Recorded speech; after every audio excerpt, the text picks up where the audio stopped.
अस्सलाम वालेकुम दोस्तों। शुमाली कोरिया के supreme leader Kim Jong Un का बयान आपके सामने रखा था कल, जिसमें उन्होंने अपनी फ़ौज को हुक्म दिया था कि वो ऐसे तरीके तलाश करें जिससे फ़लस्तीन की मदद हो सके। अब आपको ऐसी खबर देने जा रहे हैं जिससे अमरीकी अखबार ब्लूमबर्ग की भी चीखें निकल गई हैं और अमेरिका अब किसी तरह शुमाली कोरिया को काबू करना चाहता है। 7 पाकिस्तानी पायलट्स की पाकिस्तानी पार्लियामेंट में गूंज सुनाई दी है। इसराइल के खिलाफ क्या ऐसा हो सकता है?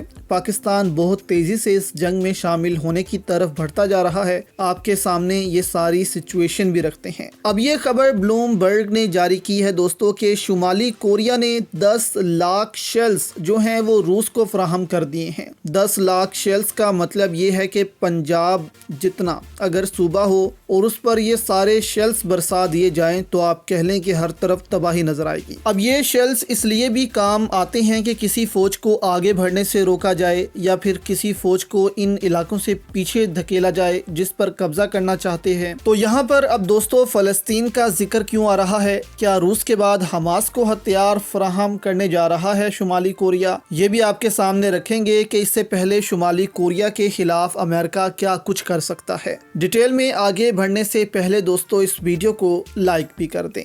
अब अगस्त से लेकर अब तक ब्लूमबर्ग के मुताबिक 3 माह में 10 लाख आर्टिलरी शेल्स जो हैं वो रूस को फराहम किए हैं कोरिया ने। आप कह लें कि एक आम सा वेपन है जो आर्टिलरी में डालकर फायर होता है, लेकिन क्योंकि ये सस्ता पड़ता है जंग में और तबाही इसकी ज़्यादा होती है, इसलिए रूस को कोरिया से ये दरकार थे। अभी इसराइल ने 23 दिनों की जंग लड़ी है गज़ा में और कहा जा रहा है कि इसको 17 अरब डॉलर्स का नुकसान हो गया है ओवरऑल, यानी कि जंगी नुकसान भी हुआ है और जो मौशत को नुकसान हुआ है उसको मिलाकर भी तकरीबन 17 अरब डॉलर्स का नुकसान हुआ है इसराइल को। इसीलिए रूस इन शेल्स की मदद से अब आगे बढ़ रहा है। अब अमरीकी इसको लेकर शदीद परेशान हैं कि कोरिया रूस की मदद कर रहा है।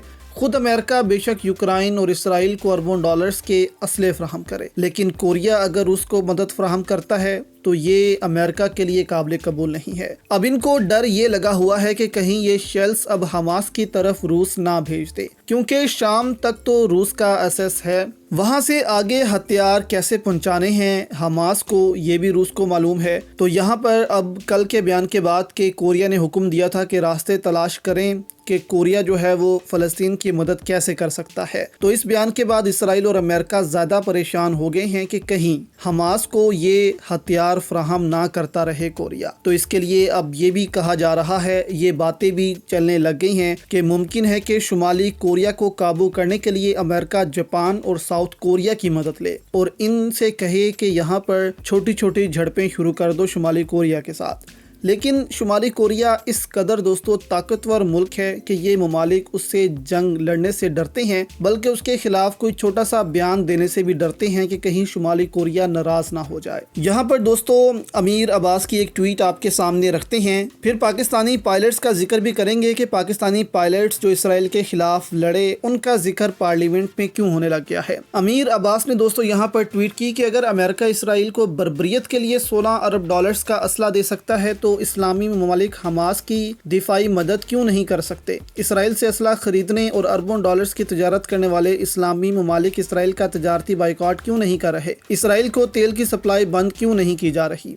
अकबाल ने सच कहा था कि बेजुर्म ज़ईफ़ी की सज़ा मर्गे मुफाजात। तो कोरिया जैसा मुल्क यहाँ पर दोस्तों फ़लस्तीन के लिए अब निकल रहा है। यमन जो खुद तबाह हाल है वो फ़लस्तीन के लिए जंग में शामिल हो गया है, लेकिन दूसरे बड़े इस्लामी ममालिक को तौफ़ीक नहीं हो रही कि वो इस जंग में शामिल हों। बल्कि सऊदी अरब ने तो रियास में शकीरा को बुला लिया है 2023 फेस्टिवल्स के सिलसिले में। तो इनको कोई गम ही नहीं है कि फ़लस्तीनी जानों से हाथ धो रहे हैं, ये अपनी ही मौज में लगे बैठे हैं। दूसरी जानिब पाकिस्तानी पायलट्स की गूंज इसराइल के खिलाफ पाकिस्तानी पार्लियामेंट में सुनाई दे रही है। आप ये सुने कि मुशाहिद हुसैन सैयद ने क्या कहा है सेनेट में। Consistent and clear in our position, and we are the only non-Arab country, Mr. Chairman, which has taken part in 2 Arab-Israeli wars in 1967 and 1973, and our pilots have shot down Israeli planes. And we should not forget Yes, and that when Prime Minister Zulfikar Ali Bhutto was Prime Minister, the Islamic Conference was held in Lahore, and for the first time, the Palestine Liberation Organization, PLO, under the leadership of Yasser Arafat, was accorded the official recognition as the sole legitimate representative of the people of Palestine in Pakistan. So Pakistan's own future, our role in the Middle East, our focus on Palestine is inextricably intertwined. Sir, on this issue, I would say there are three clear areas we should focus on. Number one, what is the cause of what happened on 7th of October?